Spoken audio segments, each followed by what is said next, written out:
Kashmir news में एक बार फिर आपका खैर मकदम है। सीआरपीएफ की 14 बटालियन ने शोपियां के रामियारा में एक खाना बदोश कबीले की मदद की। यह कबीला एक महीने से जम्मू से कश्मीर की जानिब चल रहा है। रास्ते में इनकी एक हामिला खातून ने एक बच्चे को जन्म दिया। सीआरपीएफ अपनी ड्यूटी पर थे और रास्ते में उनके साथ मुलाकात हुई। खातून की हालत के बारे में पता चलने के बाद सीआरपीएफ ने उन्हें ज़रूरी अशिया और दवाएं फराहम की। साथ ही यूनिट के डॉक्टर ने खातून का चेकअप किया।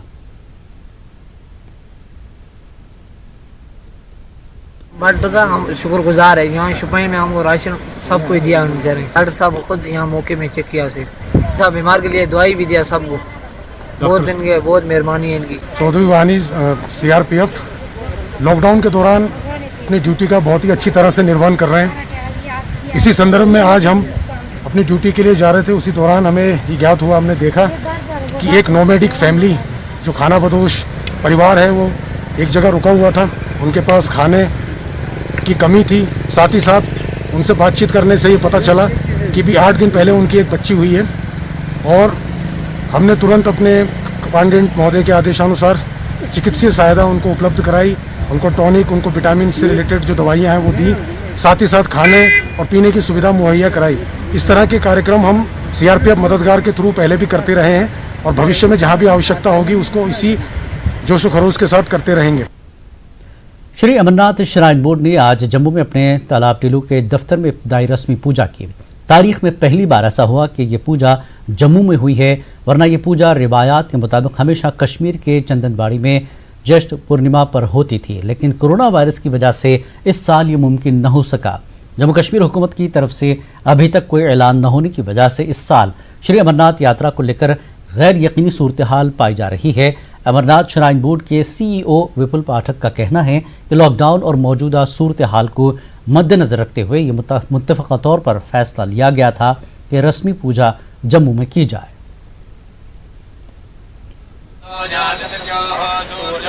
ये प्रथम पूजा थी। ये जैसे हर साल की जाती है वैसे हुई है और अपने वक्त पे हुई है। अब आप लोगों को पता तो है पूरी दुनिया में जो महामारी फैली हुई है उसको देखते हुए जो मुनासिब होगा वैसे यात्रा होगी। कुछ प्रॉब्लम्स तो है क्योंकि लॉकडाउन रहा, उसके बाद लेबर जो थी वो नहीं मिल रही थी। प्रिपरेशंस अपनी तरफ से काफ़ी हद तक चल रही हैं। जितनी प्रिपरेशंस हो जाएंगी उस हिसाब से फैसला लिया जाएगा। आशा करता हूं कि इस कोविड और कोरोना की महामारी को भोले शंकर की ये जो पूजा हम सब ने मिलकर के की है उस महामारी से निपटने में भोले शंकर इसमें हमें अपना आशीर्वाद देंगे और उसके महामारी के निपटने के साथ साथ इस साल भी यात्रा निर्विघ्न। 8 जून से मजहबी इदारे खोलने के फैसले से कटरा के कारोबारी अफराद को कुछ हद तक राहत मिली है। लॉकडाउन की वजह से माता वैष्णो देवी यात्रा गुज़श्ता 2.5 महीने से बंद है। यात्रा के बंद होने से कटरा की माशी हालत बहुत मुतासिर हुई है। यहाँ की hotel industries, restaurant, tour travels वगैरह बुरी तरह मुतासिर हुए। सरकार की जानिब से मजहबी इदारों के फैसले ने कटरा से वैष्णो देवी तक काम करने वालों को राहत दी है। Hotel and restaurant association Katra के सदर ने बताया कि वैष्णो देवी बंद होने की वजह से कटरा के करीब 4.5 लाख लोग मुतासिर हुए हैं। उन्होंने बताया कि यात्रा के बंद हो जाने से लोगों को भारी नुकसान का सामना करना पड़ा है। कटरा के लिए ही नहीं, पूरी स्टेट के लिए ही नहीं, मगर आने वाले पूरे आगे पीछे के जितने इलाके हैं, क्योंकि कटरा की यात्रा का इफेक्ट कश्मीर, भद्रवा, पत्नीटाप, शिवखोड़ी, यहाँ से हिमाचल में नौ देवियाँ, कुल्लू, मनाली, इधर से दरबार साहब, क्योंकि ये एक सर्किट है और कटरा की यात्रा, वैष्णो देवी की यात्रा के रुकने का मतलब है उस टोटल सर्किट का रुकना और टोटल एम्प्लॉयमेंट का उसके ऊपर अफेक्ट होना। तो ये बहुत बड़ा इफेक्ट है और हम समझते हैं कि ये यात्रा के चलने का जो मिनिस्ट्री ऑफ होम अफेयर्स ने जो डिसीजंस किए हैं इन जनरल वो सराहनीय है। अनुमति सबको दी गई है, ड्राई फ्रूट को भी दी हुई है, शाल इंपोरियम को भी दी हुई है, ज्वेलरी को भी दी हुई है, लेकिन यहाँ पे यात्री ही नहीं है तो हम खोल के क्या करेंगे। तो यही है कि यात्रा चले, थोड़ी चले। तो अब जो भी काम है 0 से स्टार्ट होना है। अब ढाबे बंद हैं, रेस्टोरेंट बंद हैं, वो कैसे खोल के बैठेंगे? वो भी तो तभी खोलेंगे जब यात्रा यहाँ पहुँचेगी। पहले खोल के तो उनको भी कोई बेनिफिट नहीं होगा। यहाँ सारा डिपेंड है टूरिस्ट की यात्रा के ऊपर। यात्रा नहीं आ रही, आप श्राइन बोर्ड कह रहे हैं 8 तारीख को यात्रा खुल जाएगी, मगर यहाँ कौन आएगा यात्रा? यहाँ तो कोई नहीं आएगा क्योंकि गाड़ियाँ बंद है, सारा कुछ बंद है, इसलिए यहाँ तो आने वाला कोई नहीं है यात्रा। इसलिए हमारे परेशानी, बहुत सारी परेशानियाँ यहाँ है दुकानदार। जिला गढ़वा के हीरानगर सेक्टर के सीमावर्ती गांव में टिड्डी दल ने फसलों को तबाह किया है। इलाके के किसान काफी परेशान हैं। पहले ही बेमौसम बारिश ने किसानों को परेशान किया था और अब इन टिड्डी दल ने बची कुची फसल को भी बर्बाद कर दिया। किसानों ने कहा कि वो ढोल बजाकर टिड्डी दल को भगा रहे हैं मगर फसलों को नहीं बचा पा रहे हैं।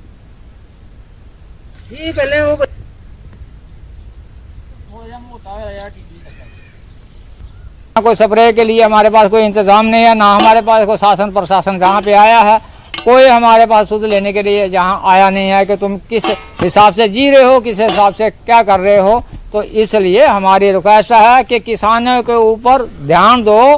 किसान ही अनाज पैदा करेगा तो सबका पेट भरेगा, और किसान अगर मर जाएगा, किसान की फसल नहीं होगी तो देश के कैसे चलेगा, देश के लोग क्या खाएंगे। तहसील लेवल का हॉस्पिटल है हमारा यहाँ, वहाँ कोई जाए तो उधर कोई देखता ही नहीं है, डॉक्टर कोई नहीं है। क्या हमारी सुविधा है, क्या फायदा हो रहा है हमारे को। हमारा हिंदुस्तान इतना बड़ा हिंदुस्तान है लेकिन कोई इंसानियत के नाते किसी की कोई देखभाल नहीं, सुनती नहीं है हमारी। तो क्या कहेंगे, सरकार ना कोई दवाई देती है ना कोई आता है इधर गांव में, हमको बाहर जाने नहीं देते हैं। कोरोना है, एक तरफ तो पहले कोरोना आ रखा है, दूसरी तरफ टिड्डी जाल आ रखा है, तो हम नहीं कोई सुनवाई नहीं है। हम क्या खाएंगे क्या करेंगे, हमको तो कोई समझ में नहीं आता है। तो हमारी टीम गई है, जो डिस्ट्रिक्ट लेवल की टीम गई है, वो मौके पे उन लोगों को बहुत स्पॉट देखेगी और उसका लोगों को जो भी केमिकल कंट्रोल होगा, जो भी कंट्रोल हो सके वो दिखाएगी। एक तो ड्रम बीटिंग इसके लिए सबसे बड़ा वो है, ड्रम बीटिंग, और हमारे लोग करते भी हैं, बॉर्डर बेल्ट पे करते भी हैं। हमारे पास पेस्टिसाइड है, पेस्टिसाइड का स्प्रे कर दें, जिस इलाके में आता है कंटिन्यूटी में अगर हम स्प्रे कर दें तो उसकी जो अरोमा होती है, अरोमा से भी ये थोड़ा भाग जाता है। लोकेस्ट आता है बॉर्डर बेल्ट में आता है, तो ये पाकिस्तान से ही आता है, वेस्ट पाकिस्तान से आता है। जिला अस्पताल करगिल में आज भी मजीद स्टाफ मेंबर्स पॉजिटिव पाए गए हैं। इनमें से एक डॉक्टर और एक सीनियर नर्स है। जिला अस्पताल में अब तक कुल 9 स्टाफ मेंबरों में कोरोना वायरस की तस्दीक हुई है। इस दौरान आज आइसोलेशन सेंटर, क्वारंटीन सेंटरों और डिस्ट्रिक्ट अस्पताल का अमले ने आज यूटी इंतजामिया के खिलाफ एहतजाज किया। उन्होंने इंतजामिया पर इल्जाम लगाया कि कोई भी आला अफसर आइसोलेशन या किसी भी सेंटर का दौरा कर रहा है। उन्होंने कहा कि नोडल अफसर के अलावा कोई भी उनके पास नहीं आता। उन्होंने मुतालबा किया कि उनकी मांगों को पूरा किया जाए। जी, हम प्रोटेस्ट इसीलिए कर रहे हैं ताकि हम सारे स्टाफ का, चाहे डॉक्टर्स हो, चाहे पैरामेडिकल्स हो, चाहे वॉलंटियर्स हो, सबको एक ही बराबर उसमें देखा जाए। डॉक्टर्स को हॉस्पिटल से लेके वहाँ जा रहे हैं, होटल में लेके जा रहे हैं। अब होटल में रखना है तो आइसोलेशन क्यों बनाया? हम यहाँ हमें कोई एक पैसा भी नहीं देता है और हमारे डॉक्टर्स को होटल में। SMNH अस्पताल लेह के सुपरिंटेंडेंट ने आज एक प्रेस कॉन्फ्रेंस की। इस दौरान उन्होंने कुछ दिन कबल फौत हुए साबिक MP पी नबग्याल की आखिरी रसूमात के हवाले से जानकारी दी। उन्होंने कहा कि उनकी आखिरी रसूमात मेडिकल हिदायत और तमाम SOPs को ध्यान में रखकर अदा की गई। 15 डॉक्टर्स और बाकी पैरामेडिक्स लगा के 24 हमारे इस हॉस्पिटल के स्टाफ इनके कांटेक्ट में आए थे, तो उनको हमने क्वारंटाइन के लिए भेजा है। इनका 1 तारीख से 5 तारीख की शाम को हम इनका सैंपल लेंगे, 6 तारीख को इसको उधर भेज देंगे, अपना लेबॉर्ट्री, कोविड लेबॉर्ट्री में एग्जामिन करने के लिए भेज देंगे। कोरोना वायरस के हवाले से जांच करने और बाद में लिस्ट इजरा करने के मामले में आज उस वक्त एक संगीन गलती का खुलासा हुआ जब बांडीपुरा के खयार इलाके में ताल्लुक़ रखने वाली एक खातून का कोरोना वायरस के हवाले से कराया गया टेस्ट मुस्बत दिखाया गया। हालांकि इसी खातून को कल जारी किए गए लिस्ट में सीरियल नंबर 303 में मनफी दिखाया गया था। इस संगीन गलती पर मज़कूरा खातून के रिश्तेदारों ने बरहमी का इजहार करते हुए मुतालबा किया कि इस पूरे मामले की जांच होनी चाहिए और लापरवाही बरतने वालों के खिलाफ कार्रवाई होनी चाहिए। वाज़ेह रहे, मनफी रिपोर्ट आने के बाद यह खातून डिग्री कॉलेज बांडीपुरा में ही क्वारंटीन रखी गई थी और आज से पहर को इस खातून को आइसोलेशन अस्पताल मुंतकिल किया गया और यूं एक मुस्बत केस को मरकज में रखकर वहां रखे गए अफराद को खतरे में डाल दिया गया। बांडीपुरा में मुकीम महकमे सेहत के अफसरान का कहना था कि इस गलती में उनका कोई रोल नहीं है और उन्हें हर कोई जांच रिपोर्ट श्रीनगर से ही फराहम की जाती है।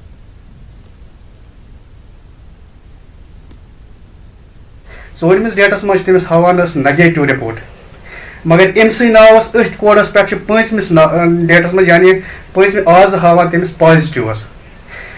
परेशान गसनच कथ, चूँकि अगर यम ई गथ हेको कोरोना खिलाफ लड़ित कहें, तिकाज तुम वुचान ओत्र पे मीडिया मज कि एक सुंद रिपोर्ट गसान बेकिस बेक सुंद गसान बेकिस उमै फॉल्ट गसान अत मज यह एडमिनिस्ट्रेटिव फॉल्ट यह टेस्टिंग फॉल्ट यह कुछ फॉल्ट बस बानीपुरा में पिछले 2 रोज से कस्बे और गिरदनवाह में कोरोना वायरस के मजीद मुस्बत मामले सामने आने के बाद इंतजामिया ने अब वार्ड नंबर 5 और 6 को भी रेड जोन करार दिया है।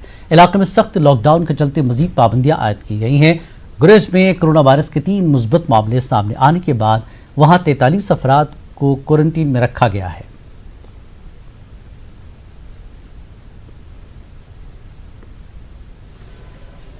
एक जो नया केस आया वो एक बुचर का केस है जो सर्विस प्रोवाइडर है, तो वो हमारे जो रैंडम सैंपलिंग हम कर रहे हैं जितने भी सर्विस प्रोवाइडर उसका एक नतीजा है, तो उसको एहतियातन तौर पर हमने जो एक केस आया उसके लिए हमने मार्केट्स और आसपास के इंस्टीट्यूशन को बंद किया जिससे कि उसका स्प्रेड ज्यादा ना हो सके, और बाकी हम लोगों में जानकारी फैला रहे हैं, पब्लिक अवेयरनेस कर रहे हैं, और उस जहां पर भी हमें केस मिल रहे हैं वहां रैंडम।